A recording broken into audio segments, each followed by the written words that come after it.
Hello and welcome. I'm teacher Lashandra Williams, and this is Lunch Your Nonprofit course. And we are going into our week two. So, this is week two, legal structure and compliance. And so, on last week, to do a quick recap, we covered the fundamentals of nonprofits and we helped you draft your mission statement. So, now we're diving into the legal requirements, how to officially register your nonprofit and remain compliant with laws and regulations. So, welcome back. Now, with that being said, this week we're going to focus on the legal requirements for starting a nonprofit. Understanding the legal framework is critical to ensure that your nonprofit operates smoothly and remains compliant with states and federal laws.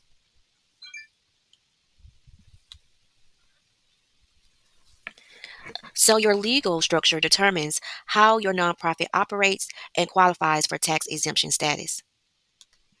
Choosing the right structure will help protect your organization from legal risks while allowing you to receive donations and grants.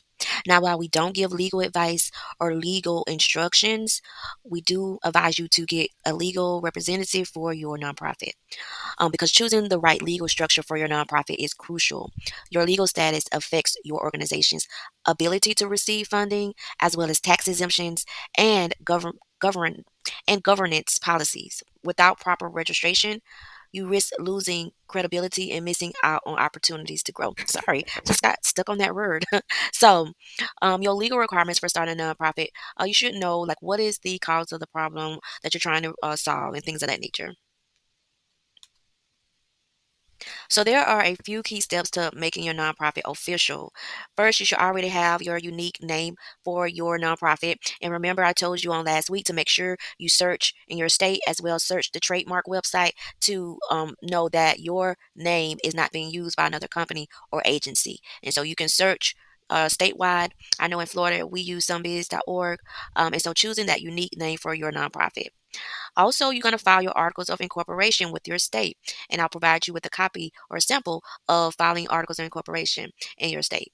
You'll also apply for EIN, and that's your employee identification number from the IRS. You'll draft your nonprofit bylaws, which I want to provide you with a sample of that as well. And then you're going to apply for your 501c3 status for tax exemption. So your files, your articles of incorporation, this document legally creates your nonprofit. And then that EIN number is necessary for your tax filing and opening bank accounts. It's very important to have an EIN number. You should not be using your social security number at all. Make sure that your unique name that is it could be unique, but it follows your state regulations. And those bylaws are very important. The bylaws define how your nonprofit will be governed and how it operates. And so applying for that 501c3 tax exemption status, this allows you to accept tax deductible donations and grants. So let's say that you got a donation for $1,000. Well, that's without taxes being added because it's a tax deductible donation. So no taxes is added to that. So I'll be posting the forms, the bylaw forms, and the registration links in our Google Classroom. Let's continue.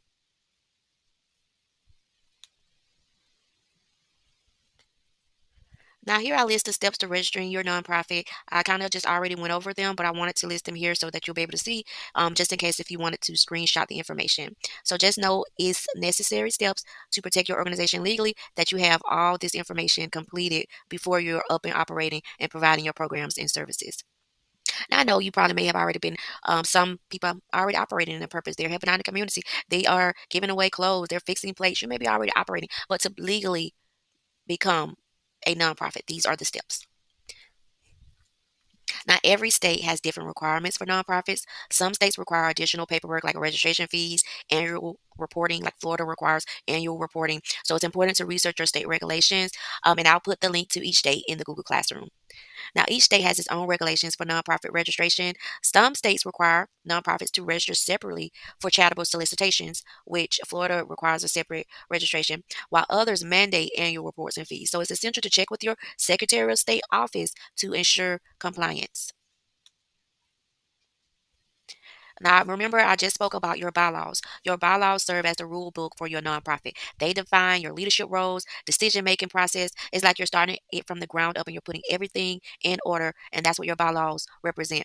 The decision making process, the policies, it is well written. I wrote my own bylaws, but yes, well written bylaws prevent internal conflicts and keep operations running smoothly. So that bylaws are just a roadmap for your organization. They outline the roles of volunteers, the roles of board members, voting procedures, conflict resolution, and financial management policy all should be included in your bylaws.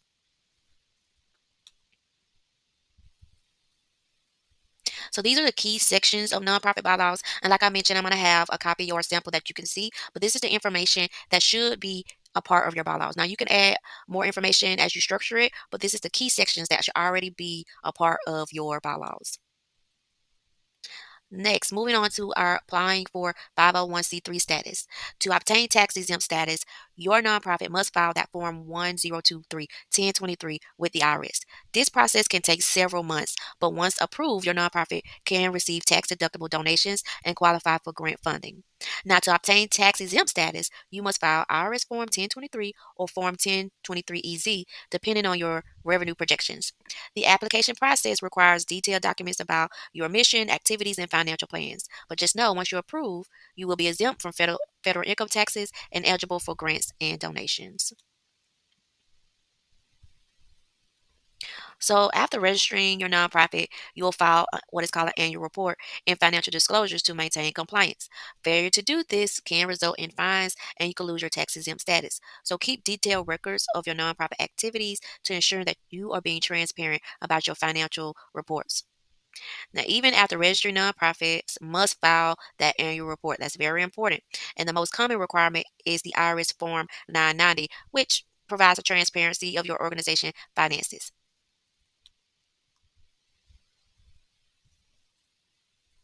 So, some common legal challenges is filing incomplete paperwork, failing to renew your nonprofit status, mismanagement of funds. So, I keep a reminder in my phone 2 weeks ahead of time of deadlines that I need to file for my solicitation. As well as my 990, so that you will be ahead of time to have that paperwork that you need to have completed to your state as well as to the IRS. So you want to make sure that you have some type of record keeping, some type of reminder to let you know when those deadlines will be approaching, as well as the payments for any type of registration or renewal. I always recommend just consulting an accountant or an attorney if you feel like it's too much for you to do. Just get with a attorney or hire an accountant to do these things for you.